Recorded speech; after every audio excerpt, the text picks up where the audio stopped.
আসসালামু আলাইকুম। ওয়ালাইকুম আসসালাম রহমাতুল্লাহ। ভালো আছেন? জি বাবা ভালো, আপনি ভালো আছেন? আলহামদুলিল্লাহ। আমরা ইউটিউবে লালন ফকিরের বিভিন্ন গানের ব্যাখ্যা শুনেছি আপনার মাধ্যমে, তাই আজকে আসছিলাম লালন ফকিরের কিছু গানের কলি নিয়ে যদি একটু আপনি কাইন্ডলি এগুলি ব্যাখ্যা দিতেন তা আমরা কৃতজ্ঞ হতাম।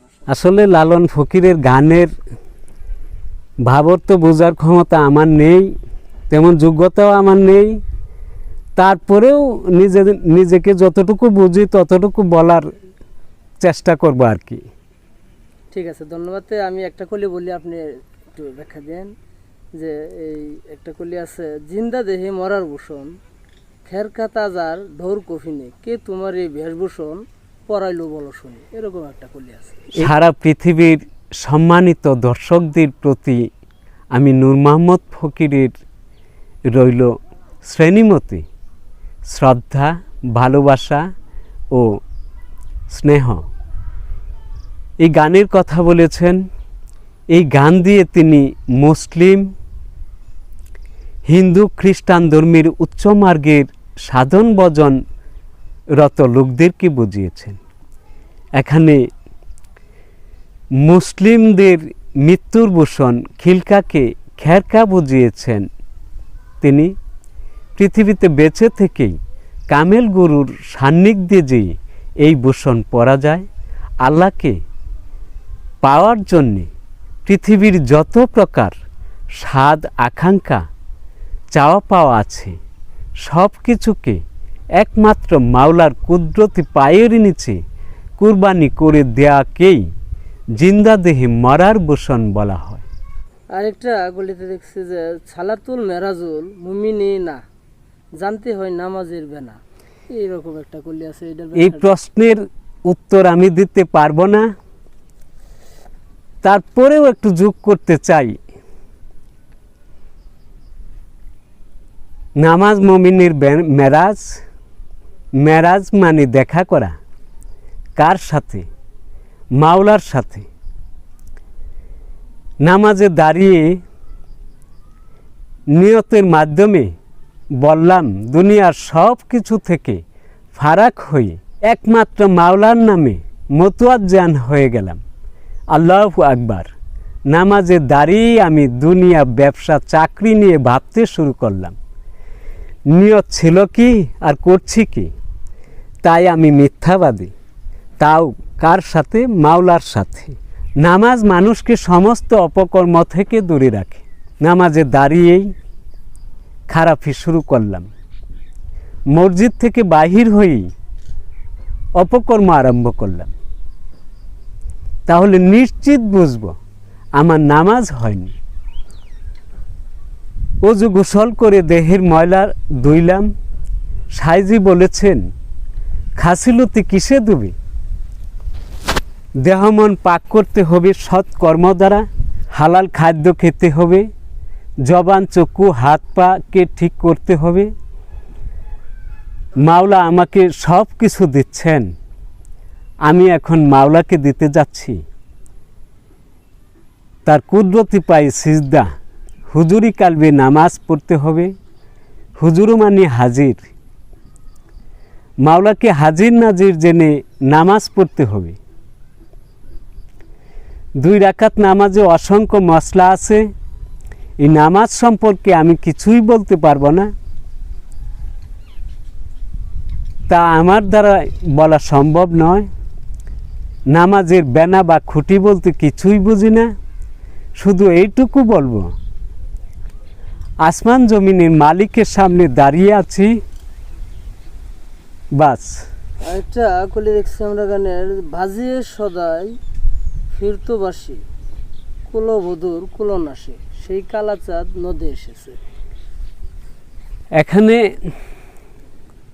বাজিয়ে সদাই ফিরতবাসী, কুলবধূর কুলনাশী, সেই কালাচাঁদ নদে এসেছে। নদ মানি হৃদয়, নদের চাঁদ মানি হৃদয়ের চাঁদ। বাজিয়ে সদাই ফিরতবাসী মানে আমার মনের তাগিদে আমি মাওলাকে পাওয়ার জন্যে ঘর সংসার কাজকর্ম ছেলে মেয়ে সন্তান আদি যা কিছু আছে সব কিছু ছেড়ে এক জায়গায় নির্জনে বসে পড়লাম, এইটাই কুলহারা হলাম। মানে জগৎ ছেড়ে আমি মাওলার রাহে অন্য জায়গায় চলে আসলাম। সেই মাওলা আমার দেহের ভিতরে এশকে যখন উদয় হয়, এই কথাটাই বলেছে, এশকের মাঝে মাওলার উদয় হয়েছে। মানে নদীর চাঁদ তার এশকে উদয় হয়েছে।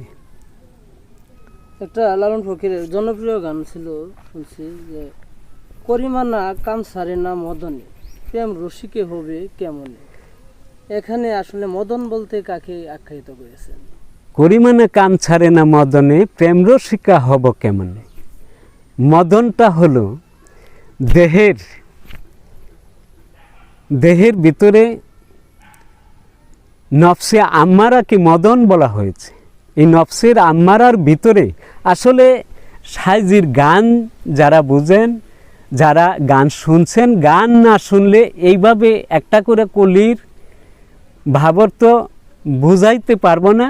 গান যদি শুনেন আর এর ব্যাখ্যা শুনেন তাহলে হয়তো বুঝতে ভালো লাগবে। এখানে মদন বলা হয়েছে দেহের ভিতরে নফসে আম্মারাকে মদন বলে আখ্যায়িত করেছে। চারি চাঁদে দিচ্ছে ঝলক মণিকুঠার ঘরে, চার চাঁদ কাঁধের বলেছেন ফকির সাহেব। চারি চাঁদে দিচ্ছে ঝলক মণিকুঠার ঘরে, এই চার চাঁদ বলে সাইজি মানুষ একটা চাঁদ, গুরু এক চাঁদ, একটা হলো জ্ঞান চাঁদ যাকে নয়ন চাঁদ বলা হয়েছে, এটা হলো জ্ঞান চাঁদ। আরেকটা হলো মাওলা চাঁদ। এই চার চাঁদে দিচ্ছে ঝলক মণিকুঠার ঘরে। মমিন যারা, এই মমিনের দেহের ভিতরে, দেলের ভিতরে মাওলার বাসস্থান। এই বাসস্থানে মাওলা উদয় হয়, এটাই বলেছেন তিনি এখানে। আরেকটা বলে আছে, চাঁদে চাঁদ ঢাকা দেয়া, চাঁদের দেহ চাঁদের খেয়া। এটা দিয়ে মা এবং মায়ের গর্ভে যে সন্তান আছে এটাকেই বোঝানো হয়েছে চাঁদে চাঁদ ঢাকা দেয়া। মানে মায়ের গর্ভের সন্তানকে বোঝানো হয়েছে। চাঁদে দেয় চাঁদের খেয়া, মানে এই মা আলমে আরওয়ার থেকে চাঁদের খেয়া দিচ্ছে, মানুষ পৃথিবীতে আনার খেয়া দিচ্ছে এই মা জননী।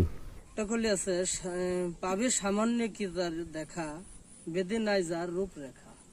বেদে নাই মাওলাকে বলা হয়েছে এখানে। মাওলার রূপ এই পৃথিবীতে কোথাও বাধা ধরা বাধা নাই। তাকে কি আর সামান্য পাওয়া যায়?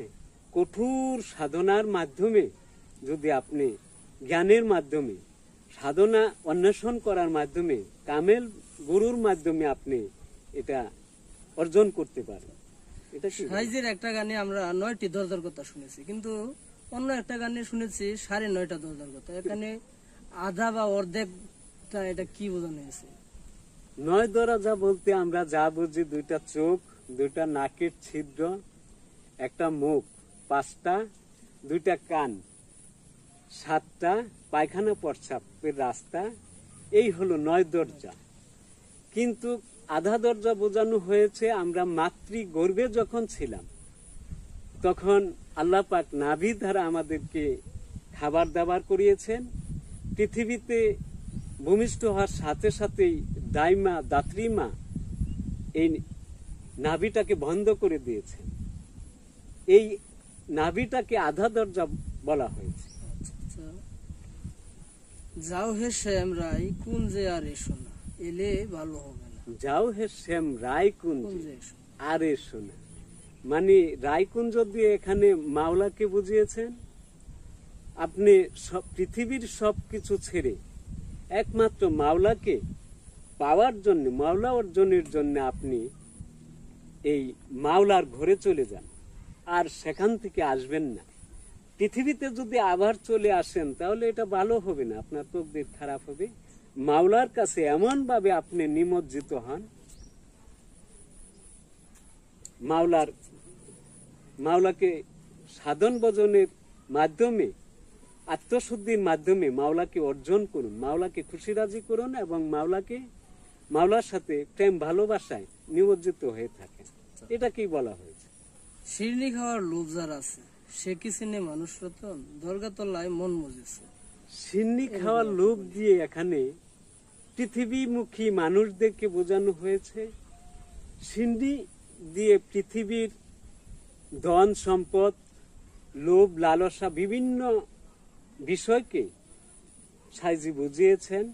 এই জাতীয় লোভ যারা আছে তারা অবশ্যই মানুষ রতন পাবে না। মানুষ রতন মানে পীর কামেল গুরু তারা ধরতে পারবে না, সেখানে যাওয়ার সময় নেই, কামেল গুরু পাওয়ারও সময় নেই তাদের। এটাকেই বোঝানো হয়েছে। আরেকটা আকর্ষণ, একটা গানের বলে যে মরার আগে মরো, এর মানে কি আসলে? আপনি কি কখনো মরার আগে মরেছেন?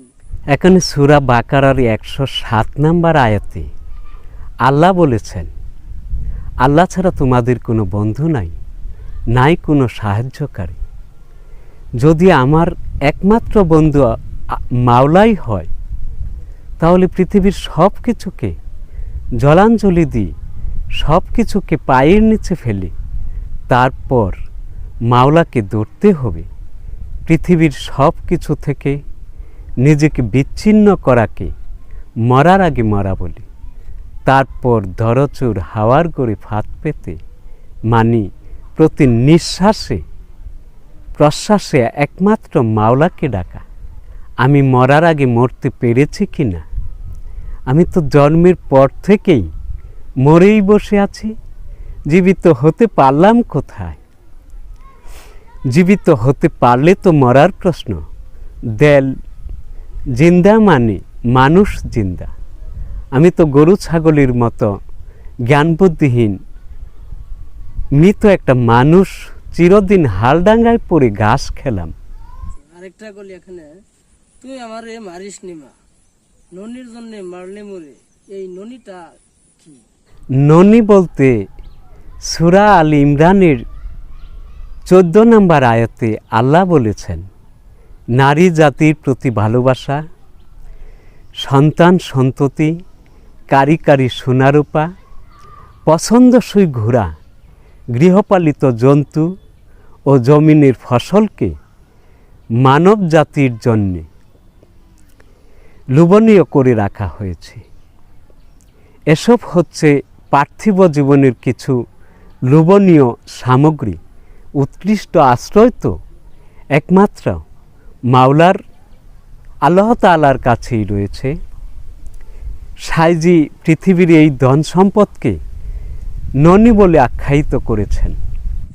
আরেকটা গলি আছে, সমাজে ধন সাধন করো, নিকটে ধন পেতে পারো, লালন বলে নিজ মুকাম ধরো, বহু দূরে নাই। সমাজে ধন সাধন করো, সমাজে বলতে আমি নিজেকে বুঝি। স মানি নিজে, মজে মানি নিজের ভিতরে, নিজে মজে।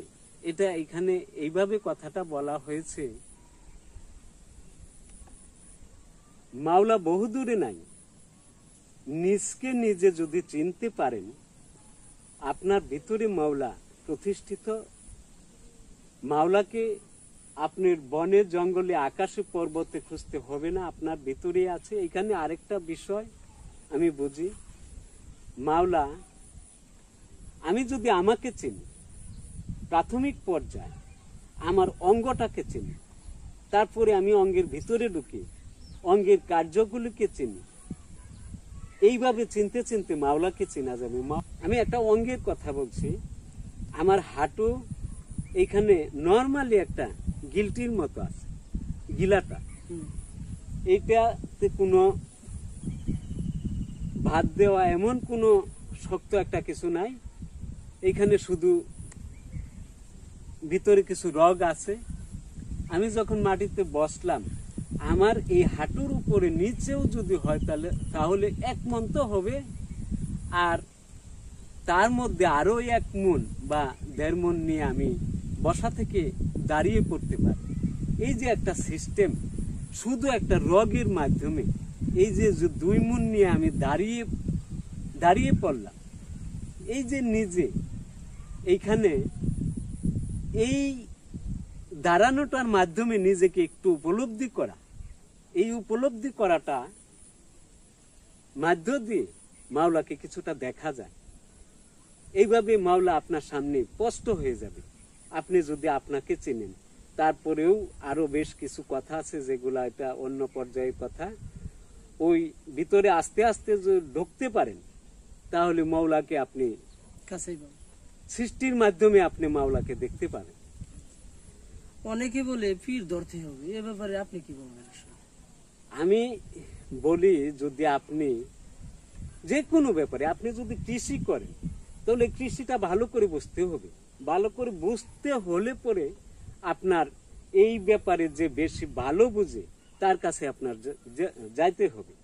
ঠিক তেমনি আপনি যদি মাওলাকে পেতে চান তাহলে একজন কামেল গুরুর সান্নিধ্য আপনার পেতেই হবে, কামেল গুরুর কাছে যেতেই হবে। আমি এটাকে এইভাবে বলি, আপনার ধরের উপর মাথাটা যেমন প্রয়োজন জ্ঞান অর্জন করার জন্য, মাওলা পাওয়ার জন্য পীর ধরা তেমন প্রয়োজন। শান্ত হরে ওমন ভোলা, খান্ত দেরে চপই খেলা, লালন কই গেল বেলা, দেখ না আবার চক্ষু মেলে। এখানে চপই খেলাটা কি? চপই খেলা দিয়ে বিভিন্ন আঞ্চলিক ভেদে ওই পানিতে ছেলেপেলেরা পুকুরে নেমে জল খেলা করে, এটাকে আমরা আমাদের আঞ্চলিক ভেদে এটাকে মালই খেলা বলি আমরা, বা নল খেলা বলি। এটা আমার মনে হয় ওই এলাকার, সাইজির এলাকার এটা একটা চপই খেলার নাম। পানির জলের ভিতরে নেমে যে ছেলেপেলেরা খেলা করে, এইটাকে এমনভাবে বোঝানো হয়েছে, জলে ছেলেপেলেরা নেমে খেলা করার সময় 1 ঘন্টা 2 ঘন্টা 3 ঘন্টা ওই যে সারাদিন পানিতে ভাসছে, এই খেলাতে ছেলেদের অসুখ হয়। গার্জিয়ান যারা পিতামাতা আছেন তারা অনেক সময় খেলা ধাক্কা দিয়ে ছেলেদেরকে নিয়ে যায় যে সর্দি হবে, কাশ হবে, কফ হবে। এই গান দিয়ে সাইজি পৃথিবীমুখী মানুষদেরকে বুঝিয়েছেন, তোমরা এই পৃথিবীর স্বাদ লোভ লালসা বাদ দাও, বাদ দিয়ে মাওলামুখী হও। এই বিষয়টা কি সাইজি বুঝিয়েছেন। আরেকটা করলে জনপ্রিয় একটা গানের এই লালন ফকিরের, ধন্য ধন্য বলি তারে, বেদেশে এমনই ঘর, শূন্যের উপর পুস্তা করে। এই কলিটা একটু, এটা হলো আপনার দেহতত্ত্বের একটা গান। তিনি ধন্য ধন্য বলি তারে, বেঁধেছেন এমনই ঘর। এই যে মানব ঘরটা, মানব দেহটা, এই মানব দেহটা কোনো পুস্তা করে, ফাউন্ডেশন করে, পিলার করে তারপরে এই মানব দেহটা বসানো হয় না। 2টা পায়ের উপরে মানব দেহটা চলাচল, এক জায়গা থেকে অন্য জায়গা চলে যাচ্ছে। এই দেহটা মানব দেহ, এই মানব দেহটাই পৃথিবীর শ্রেষ্ঠ একটা ঘর। এই ঘরে মাওলা থাকে। এই ঘরের কথাই বলা হয়েছে যে ধন্য ধন্য বলি তারে, বেঁধেছেন এমনই ঘর, শূন্যের উপর পুস্তা করে। মাওলাকে এখানে সাইজি অনেক অনেক ধন্যবাদ দিয়েছে। আপুর হুপুর ডুব পারিলে আবার মজা যাবে বোঝা, কার্তিকের দুলারির কালে। কার্তিকের দুলারিটা দিয়ে কি বোঝানো হয়েছে বা কি ঘেরে গাঙেরই খেপা, হাপুর হুপুর ডুব পারিলে, ডুব পারিলে, ডুব পারিলে, এবার মজা যাবে বোঝা, কার্তিকের দুলালির কালে। গেরে গাঙেরই খেপা মানে এটা, এই গান দিয়ে পৃথিবীমুখী মানুষদেরকে বুঝিয়েছেন সাইজি। এবার মজা যাবে বোঝা মানে এই যে পৃথিবীমুখী মানুষকে বলা হয়েছে, এই যারা মাওলার ইবাদত করেনি, মাওলাকে খুশি রাজি করে না, তারা যখন পৃথিবী ছেড়ে চলে যাবেন তখন মজা বুঝতে পারবে। কার্তিক দিয়ে নিজের কর্মকে বোঝানো হয়েছে। আমরা অনেক সময় বলে থাকি যদি আমি ধান কাটতে না পারি, ধান কাটতে থাকি, তাহলে আমরা বলি যে কাজের কার্তিকটা কি রে? এই কার্তিক দিয়ে কর্মকে বোঝানো হয়েছে, আর দুলালি দিয়ে কর্মের রেজাল্টকে বোঝানো হয়েছে। মৃত্যুর পর যে আমার কর্মের ফল আসবে, সেই ফল হবে জিরো। লালন ফকিরের আরেকটি গানের কলিতে আমরা দেখেছি, সাধুর বাতাসের মন, বনের কাষ্ঠ হয় রে চন্দন। এখানে সাধু বলতে কাদেরকে বোঝানো হয়েছে এবং চন্দন বলতে কি বুঝিয়েছেন? সাধু বলতে কামেল গুরুকে বোঝানো হয়েছে। চন্দন হলো বনের কাঠের রাজা, চন্দন কাঠ। মানুষ যদি সাধুর সংস্পর্শে যায়, কামেল গুরুর সংস্পর্শে যায়, তাহলে তার দেহের নফসে আম্মারার যত শয়তানি আছে তা থেকে মুক্ত হতে পারে এবং মানুষের রাজা হয়ে যেতে পারে। এটাকেই বলা হয়েছে এখানে। আমাদেরকে সময় দেওয়ার জন্য আপনাকে অসংখ্য ধন্যবাদ। ভক্তের উদ্দেশ্যে আপনি যদি কিছু বলেন প্লিজ, একটু বলতে পারেন। সম্মানিত দর্শকদের উদ্দেশ্যে বলতে চাই, পৃথিবীতে যত প্রকার শত্রু আছে তার মধ্যে নিজের দেহের শত্রু সবচাইতে বড় শত্রু, তা হলো নফসে আম্মারা। এই নফসে আম্মারার কুপ্রবৃত্তি থেকে নিজেকে বাঁচাতে হলে একজন জ্ঞানী গুরুর সান্নিধ্যে থাকতে হবে। তাহলেই নিজ গোরের সমস্ত ময়লা আবর্জনা সাফ করে নিজ কালবে মাওলাকে প্রতিষ্ঠিত করতে পারবেন। মাওলা যে ঘরে থাকে সে ঘর আগুনে কখনো পড়ে না। মুসা নবী, ইব্রাহিম নবীকে আগুন স্পর্শ পর্যন্ত করেনি। তাদের দেহগড়ে মাওলা সর্বদাই প্রতিষ্ঠিত ছিল। তাই মাওলানা জালালউদ্দিন রুমি রহমাতুল্লাহ বলেন, আমি গতকাল বুদ্ধিমান ছিলাম, তাই পৃথিবীটাকে পরিবর্তন করতে চেয়েছিলাম। আজ আমি জ্ঞানী হয়েছি, তাই নিজেকে পরিবর্তন করার চেষ্টা করছি। কত সুন্দর কথা। এখানে নিজে পরিবর্তন মানি পৃথিবীর পরিবর্তন। যাক, আজকের মতো এখানেই লালন ভক্তির প্রতি অসংখ্য শ্রদ্ধা রেখে বিদায় নিলাম। পরবর্তী ভিডিও দেখার জন্যে চ্যানেলটি সাবস্ক্রাইব করে রাখবেন। আমার ব্যক্তিগত নাম্বারটি হলো 01925 1656 32। নূর মোহাম্মদ ফকির। আসসালামু আলাইকুম ওয়া রাহমাতুল্লাহ।